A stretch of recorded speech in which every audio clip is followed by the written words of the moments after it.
At the 10-year anniversary gala of my husband's company, my younger sister announced that she was pregnant with his child. She stood there, bathing in the glow of the crystal chandeliers, waiting for me to shatter into a million pieces.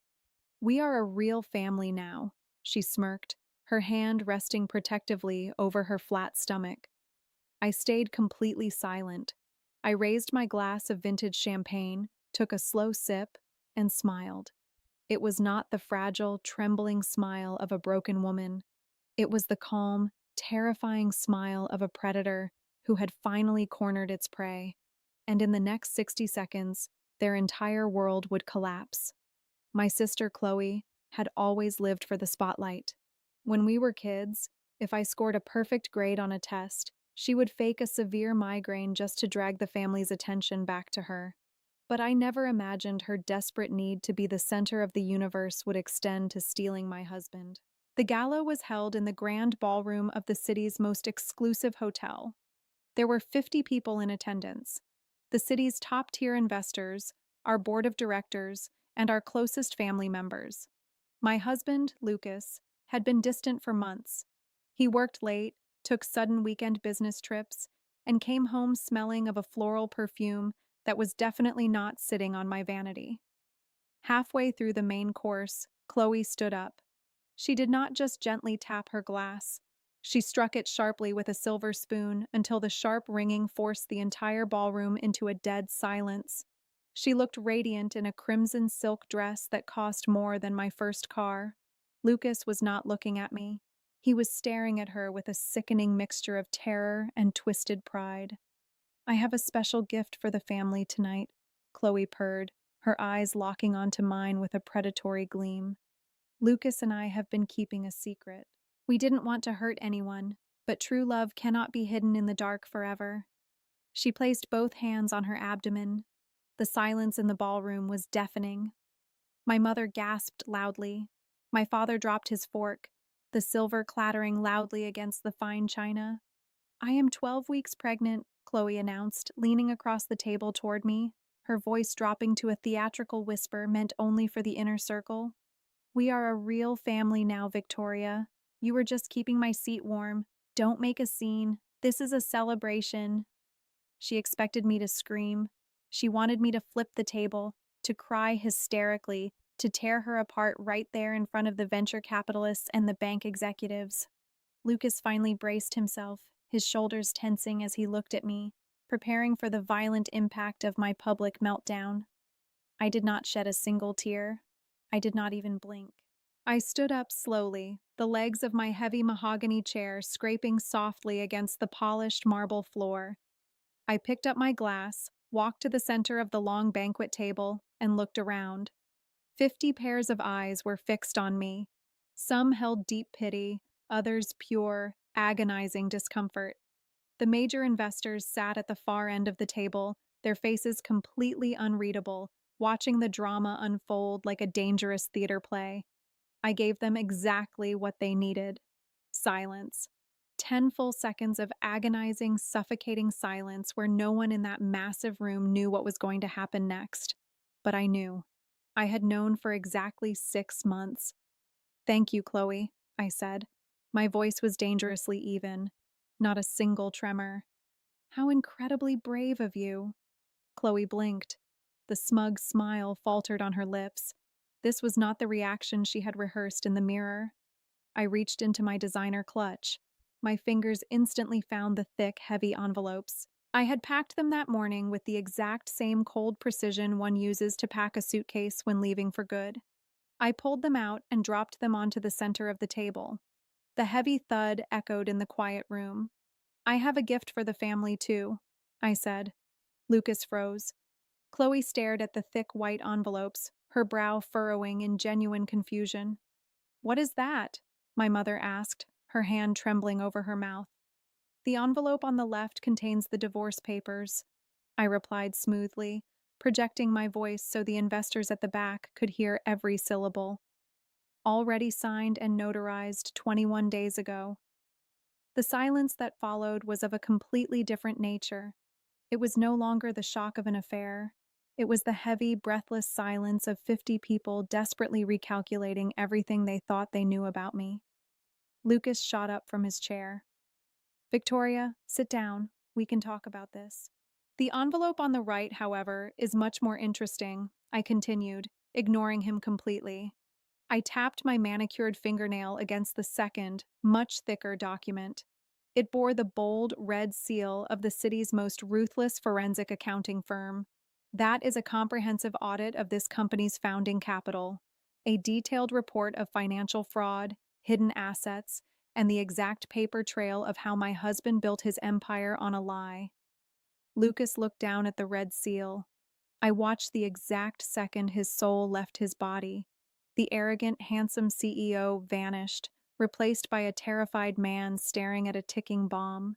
He realized, right then and there, that he wasn't just losing a wife tonight. He was losing his empire. To understand the absolute devastation on my husband's face that night at the gala, you have to rewind exactly 6 months. People always assume that the discovery of an affair is explosive. They picture screaming matches, thrown vases, a sudden discovery of cheap hotel receipts, or walking in on two people in a tangled mess of hotel sheets. But true betrayal does not announce itself with a loud bang. It creeps in quietly, like a deadly gas leak. It was a rainy Tuesday in June. Lucas had left his private laptop on the kitchen island, open and unlocked. He was in the shower, humming a cheerful tune, completely oblivious to the fact that his entire, carefully constructed double life was sitting unguarded on the marble countertop. I walked over to close the screen, intending to just put it away so it would not get ruined by the dampness of the kitchen. But an email notification popped up in the corner of the display. The sender was an unfamiliar, encrypted address, but the subject line was bold and arrogant. Asset transfer update, final steps. Curiosity overrode my respect for his privacy. I clicked it. What I read in the next 5 minutes permanently altered my brain chemistry. It was a long, detailed email thread between Lucas and someone he affectionately referred to as C. I did not need a private investigator to tell me who C was. The specific pet names, the shared jokes about my parents, the references to our family summer house. It was Chloe, my own sister. But the messages were not just cheap, romantic garbage. They were an instruction manual on how to destroy my life. Lucas and Chloe were not just sneaking around, they were plotting a financial assassination. They were actively discussing the best legal loopholes to siphon funds from our joint accounts into a newly formed offshore trust. They were calculating exactly how many months they needed to wait before filing for divorce so that I would walk away with absolutely nothing. My eyes locked onto a sentence typed by Chloe. Make sure she doesn't suspect a thing until the accounts are drained. She has always been too trusting for her own good. Let her keep planning the anniversary party. It keeps her distracted.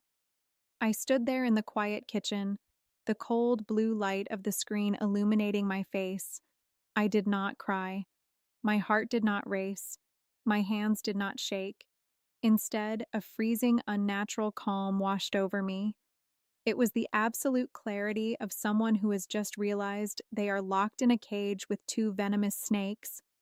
I heard the water shut off in the master bathroom upstairs. Lucas would be coming down in less than 5 minutes. With steady, mechanical fingers, I forwarded the entire email thread to a secure, hidden account I had created years ago for emergencies.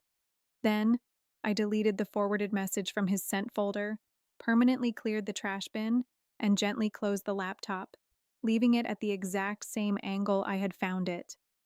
That night, I lay in our California king bed, staring at the dark ceiling.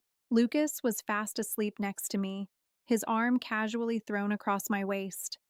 I listened to the steady, rhythmic sound of his breathing. This was the man who had sworn to protect me. This was the man who was currently calculating my ruin with my own flesh and blood. If I confronted him right then, I would lose everything. He had the money, the corporate power, and the upper hand.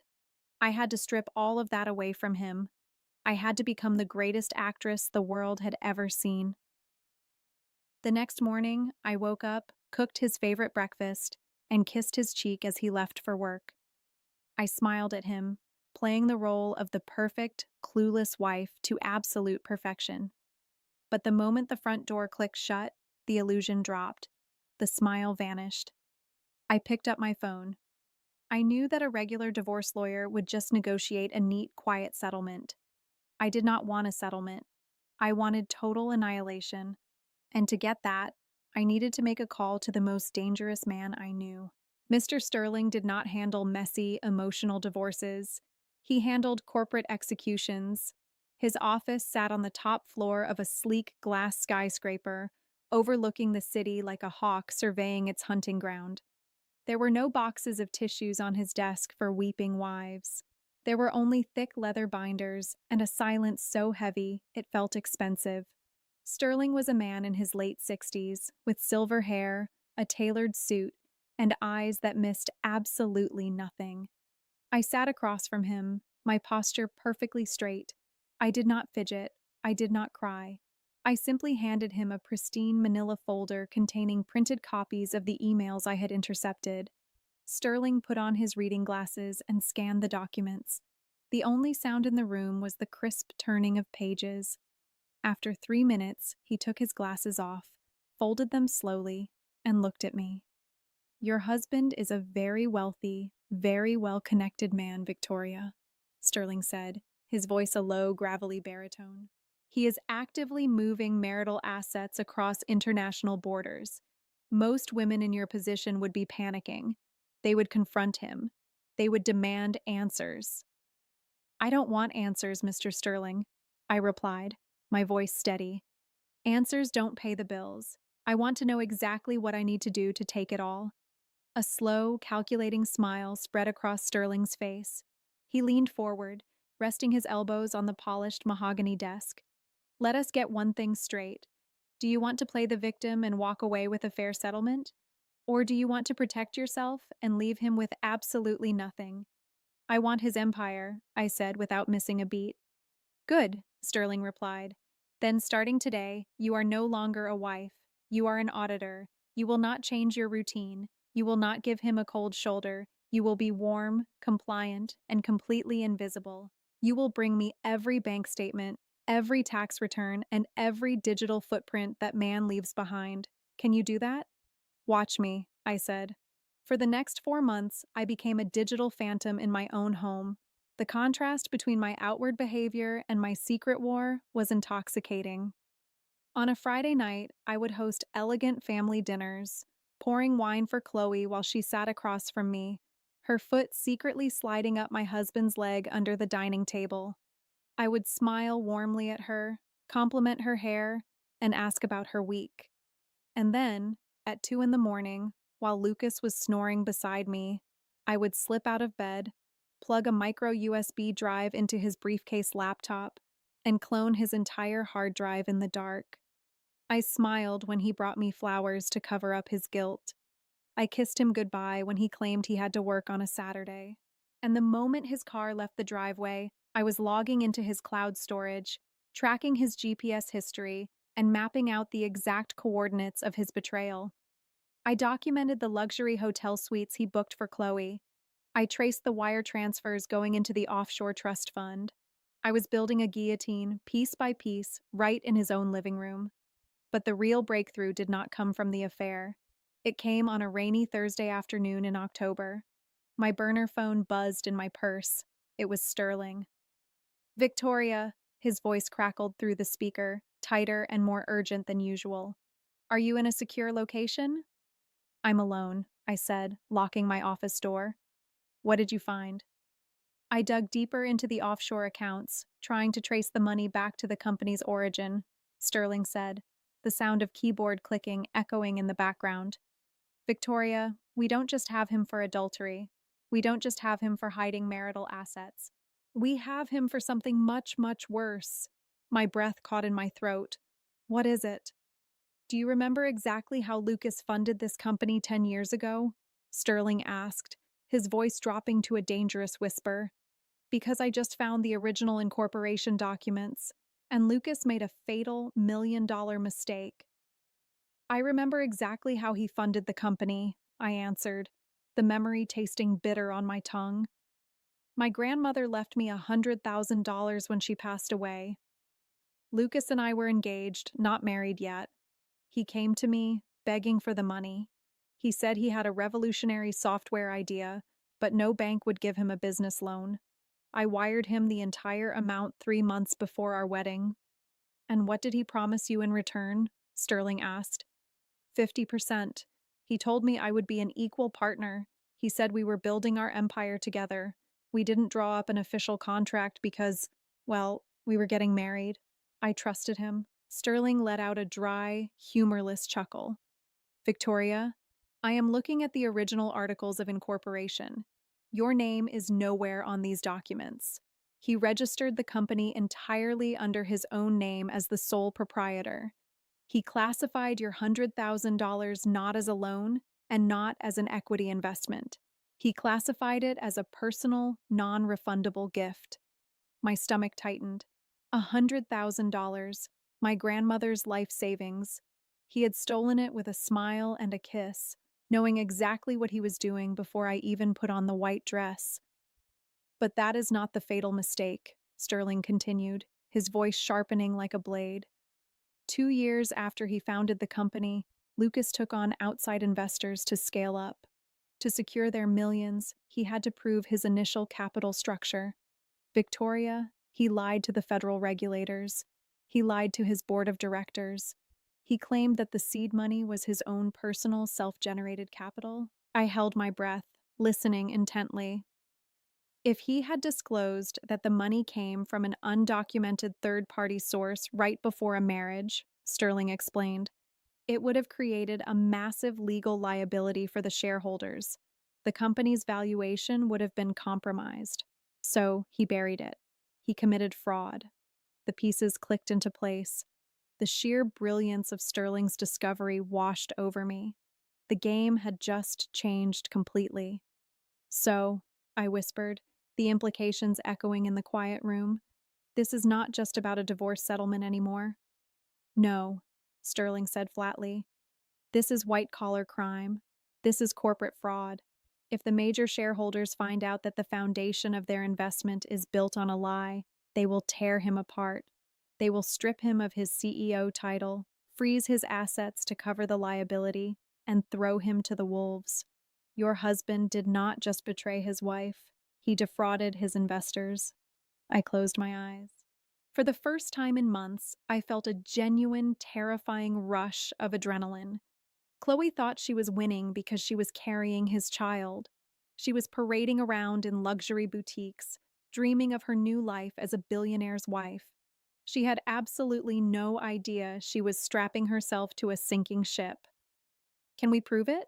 I asked. I have the original bank wire transfer records, Sterling replied. I have the archived emails where he begged you for the money.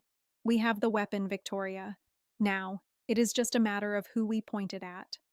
We do not go to the police, I said, my mind racing ahead, formulating the kill shot. And we do not go to a divorce judge, not yet. If we file a lawsuit now, Lucas will hide behind his corporate lawyers and drag this out for years. Then who do we go to? Sterling asked. I opened my eyes, staring out the window at the gray city skyline.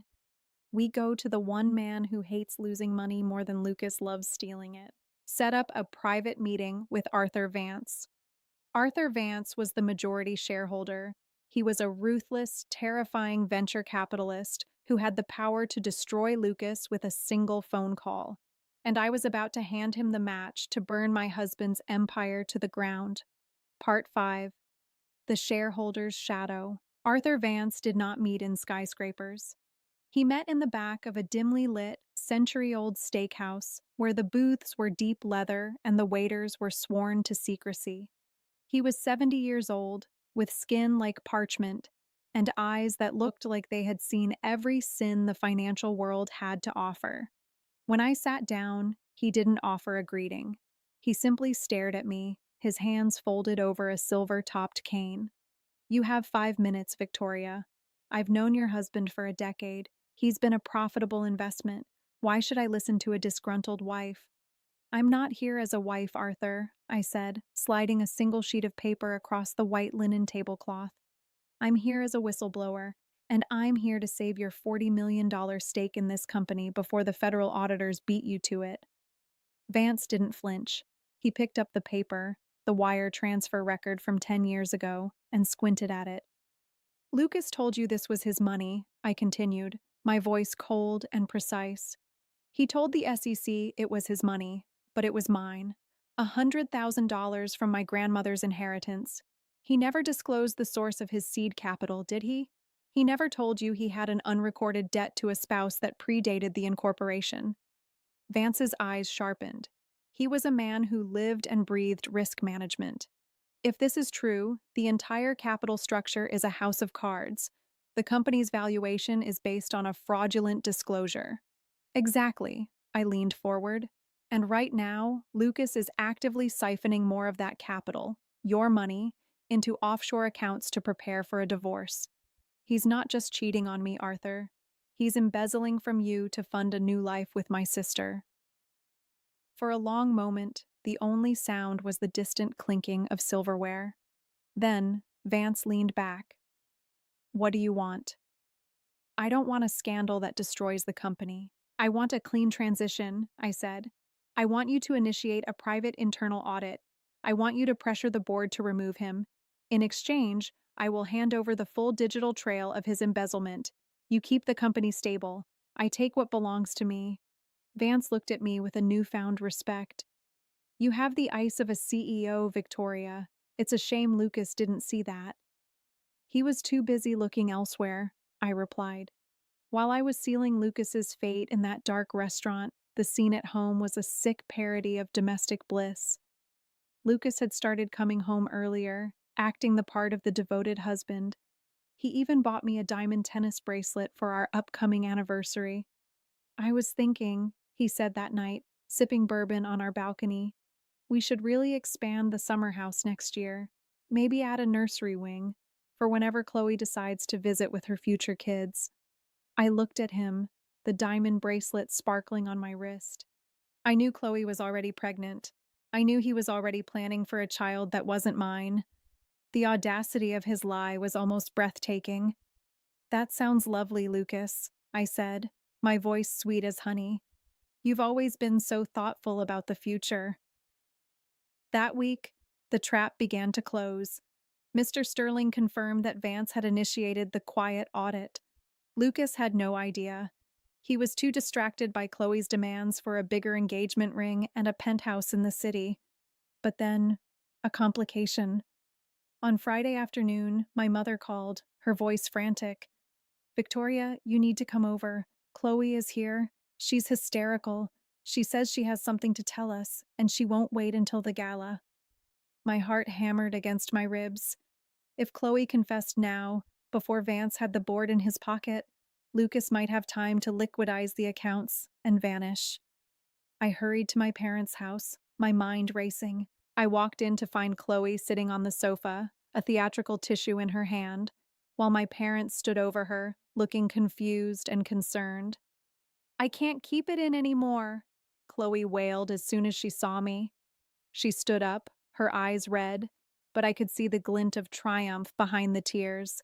Victoria, I'm so sorry, but you have to know. Lucas doesn't love you. He's leaving you. We're having a baby. I stood in the doorway, the silence stretching out. I didn't cry. I didn't scream. I just looked at my watch. You're early, Chloe, I said calmly. The gala isn't for another 48 hours, but since you've started the show, let's make sure everyone sees the ending. My mother froze, her hand gripping the back of a chair. My father's face turned a ghostly shade of gray. The air in the room was thick, suffocating, as if all the oxygen had been sucked out by Chloe's desperate, shrill confession. Victoria, did you hear me? Chloe stepped forward, her tears drying instantly, replaced by a look of sheer, jagged malice. I'm carrying his child. Lucas is done with you. We've been planning this for months. He's already moved the money. You're going to be left with nothing but this house and your pathetic pride. I looked at her, really looked at her. I saw the cheap desperation in her eyes, the way she clung to her victory like a life raft. She thought she had just delivered a fatal blow. She didn't realize she had just walked into a minefield. I heard you, Chloe, I said. My voice was so calm it seemed to rattle her more than a scream would have. But you've made a tactical error. You think Lucas moved the money for you. You think he's building a kingdom for this baby. I took a slow step toward her, my heels clicking sharply on the hardwood floor. Lucas doesn't move money for people he loves. Lucas only moves money for Lucas. And right now, he hasn't moved a cent to you. He's moved it into a blind trust that only he can access. Did he tell you about the offshore account in the Cayman Islands? Or did he just tell you that you'd be taken care of? Chloe's face flickered. Just a micro expression of doubt, but it was there. You're lying. You're just jealous because I'm the one he chose. He didn't choose you, Chloe. He chose a distraction. I turned to my parents. I'm sorry you had to find out this way, but I have a gala to attend tomorrow night, and I suggest you both wear your best attire. It's going to be a historic evening. I walked out before they could say another word. The next 24 hours were a blur of cold, calculated precision. I didn't go home to Lucas. I checked into a hotel under a different name. I spent the night on the phone with Mr. Sterling and Arthur Vance. The board is ready, Vance told me, his voice sounding like dry leaves rustling. We've reviewed the forensic audit. The fraud is undeniable. We've already contacted the firm's legal counsel. We're going to let him host his little party. We're going to let him stand on that stage. And then we're going to cut the lights. The night of the gala arrived. I sat in the back of a black car, watching the hotel entrance. I saw Lucas arrive, looking every bit the powerful CEO, straightening his cuffs, smiling for a photographer. A few minutes later, Chloe arrived in her crimson silk dress, looking smug, looking like she owned the world. I waited. I waited until the room was full. I waited until the champagne was flowing and the laughter was at its loudest. When I finally walked into the ballroom, the atmosphere shifted. People began to whisper. They knew something was wrong. They could see it in the way I walked, not like a woman who had been cheated on, but like a queen returning to claim a throne. I saw Lucas across the room. He looked at me, and for the first time, I saw genuine fear in his eyes. He knew Chloe had talked. He thought I was there to cause a scene about the affair. He was bracing for a scandal of the heart.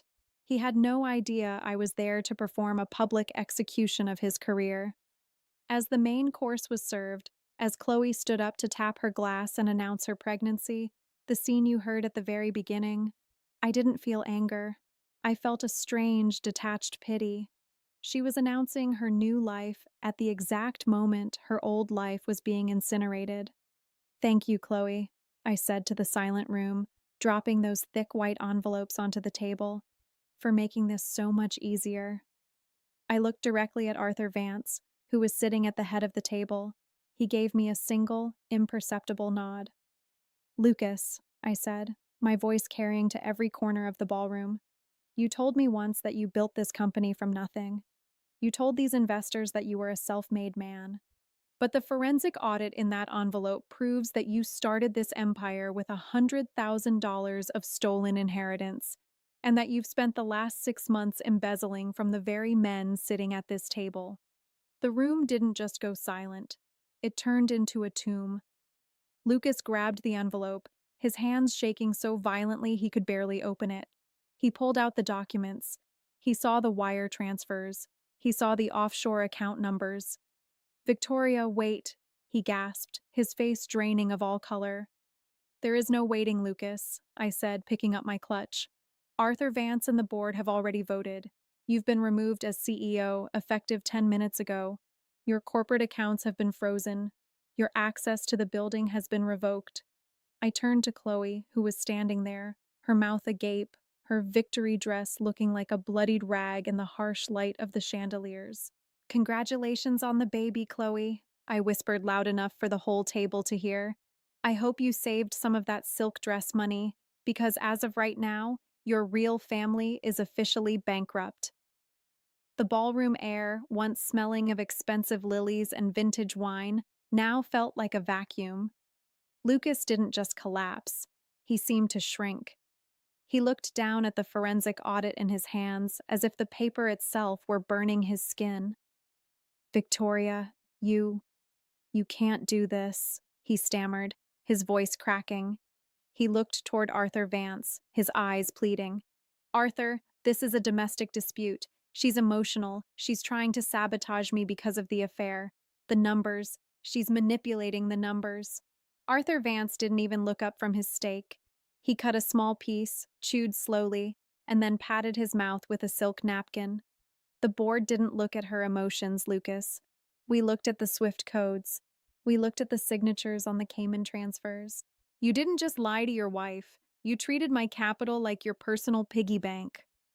Vance stood up, his silver-topped cane echoing with a sharp thud against the marble. Security is waiting for you in the lobby. I suggest you leave before we decide to involve the authorities tonight. The audit remains with us. The silence that followed was broken by a jagged, hysterical laugh. It was Chloe. She wasn't laughing at me. She was looking at Lucas with a terrifying realization. Bankrupt? She shrieked, her voice echoing off the crystal chandeliers. What do you mean frozen? Lucas, you told me the offshore account was in my name. You said that money was our safety net. You said we had 5 million set aside. Lucas turned on her, his face contorted with a sudden, ugly rage. The pride he had felt for her 10 minutes ago had vanished, replaced by the desperate instinct of a cornered animal. Shut up, Chloe. You're the reason this happened. If you hadn't pushed for this public announcement, if you hadn't been so greedy for the spotlight, she wouldn't have struck tonight. I pushed? Chloe stepped back, her hands trembling. You're the one who told me she was too stupid to notice. You're the one who said you'd handled the board. You promised me a penthouse, Lucas. I gave up everything for this. I'm pregnant with your child and you're telling me there's no money?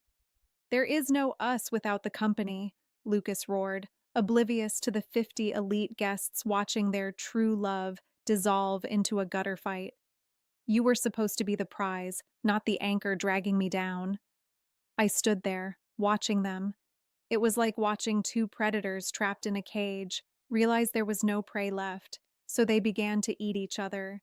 The investors began to stand up, leaving their plates half full, walking past the feuding couple as if they were nothing more than a spilled drink on the floor. Chloe, I said, my voice cutting through their screaming match. She turned to me, her face a mask of smeared mascara and ruined silk. I told you, I said softly. Lucas only moves money for Lucas. You weren't the co-pilot of his new life. You were just the luggage he was using to smuggle his stolen goods. And now, the luggage has been seized at customs. I turned my back on them. I didn't wait for Lucas to beg. I didn't wait for Chloe to cry. I walked toward the exit, my head held high. Behind me, I could hear the sounds of a frantic struggle. Lucas was trying to grab his phone, likely trying to move whatever scraps were left before the digital locks fully engaged, while Chloe was grabbing at his tuxedo jacket, screaming about her prenatal care and her future. I stepped out into the crisp night air. Mr. Sterling was waiting by my car, a lit cigarette in his hand. He looked at me and offered a rare, grim smile.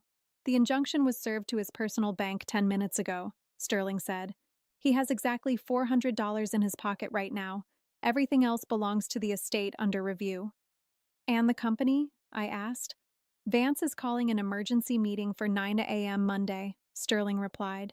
He's realized that while Lucas was the face of the software, you were the one who organized the operations for the last 6 years. He doesn't want to liquidate. He wants to restructure. With me? With you, Sterling nodded. But Victoria, don't celebrate just yet. A man like Lucas doesn't go quietly. He's lost his money, his mistress is hysterical, and his reputation is in ashes. He's going to come for you, and he's going to use the only thing he has left, your history. I got into the back of the car. Let him come, I said. He's playing with a hand of cards I've already burned. As the car pulled away, I looked back at the hotel. I saw the security guards escorting a disheveled man and a weeping woman in a red dress out onto the sidewalk. They stood there, under the neon lights, looking at a city that no longer belonged to them. The war wasn't over, but the First Empire had fallen. 12 months.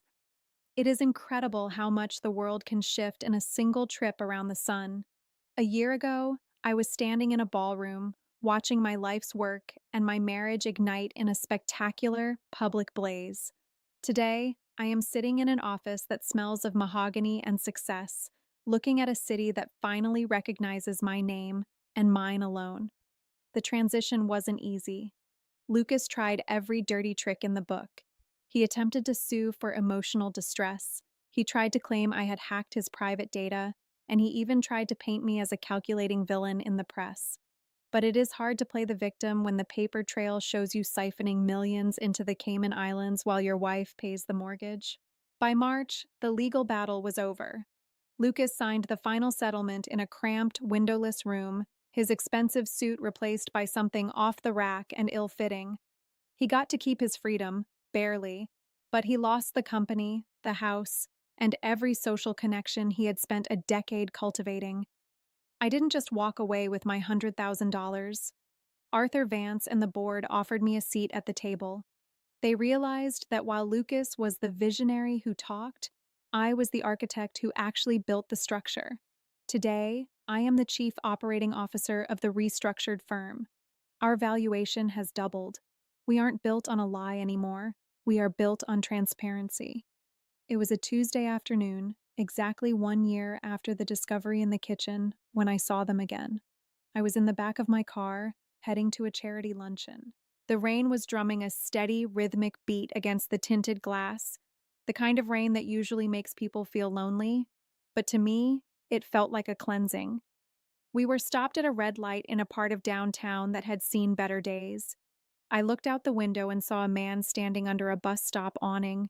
He was soaking wet, holding a grocery bag that was tearing at the bottom. It was Lucas. The arrogance was gone.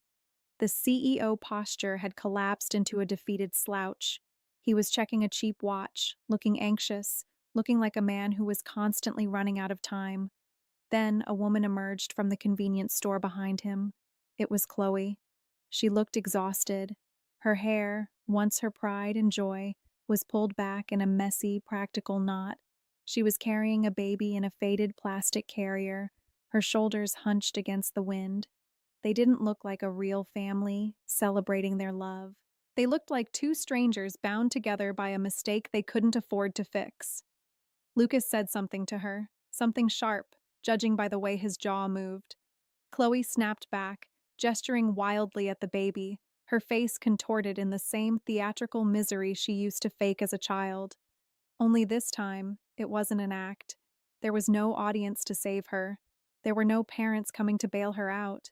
They were trapped in the life they had built on the ruins of mine. My driver looked in the rearview mirror. "Should I move on, Ms. Victoria?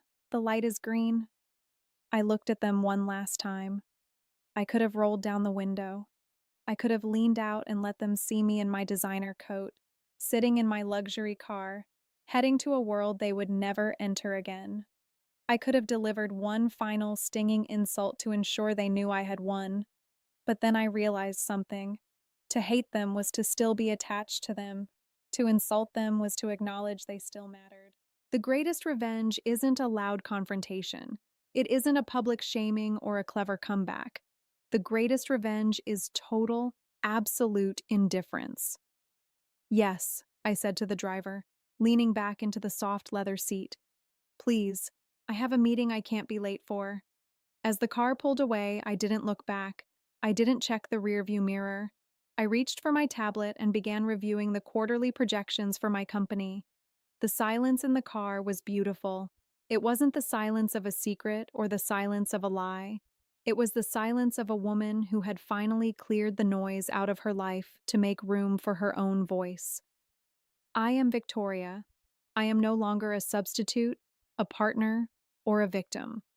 I am the architect of my own empire, and for the first time in my life, the future looks exactly the way I designed it.